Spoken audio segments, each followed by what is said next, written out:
नमस्कार मंडळी, तर आजच्या व्हिडिओमध्ये मी तुम्हाला सांगणार आहे की घरच्या घरी तुमची स्किन ग्लोइंग कशी होईल। तर त्यासाठी आपल्याला दुसरे कुठलेच पदार्थ न घेता आपल्या किचनमधलेच आपल्याला सर्व इन्ग्रेडियंट घ्यायचे आहेत।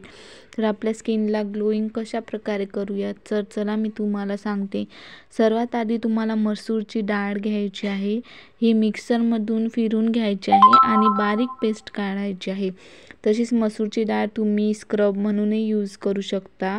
आणि जेव्हा तुमची मिक्सरमधून काढणं होईल तेव्हा त्यामध्ये थोडंसं हनी टाका आणि थोडे काही लिंबाचे थेंब टाका आणि नंतर सेकंड म्हणजे तुम्हाला हळद घ्यायची आहे।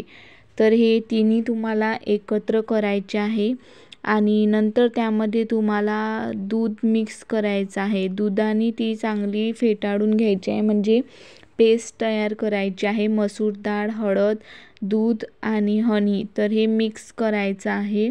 आणि त्यात म्हणजे तुम्ही आणखी ॲड करू शकता अलोवेरा किंवा बदाम। आणि नंतर ते मिक्स झाल्यानंतर ते जो पेस्ट तयार होईल तो तुम्ही चेहऱ्यावरती लावावे।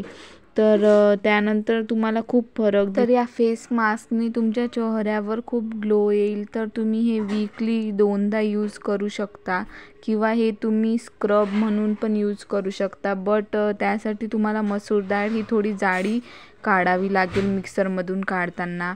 तर हे जर तुम्ही नेहमी यूज केलं तर तुमचा जो काळेपणा आहे तो निघून जाईल। तर हे नक्की ट्राय करा, खूप फरक पडेल।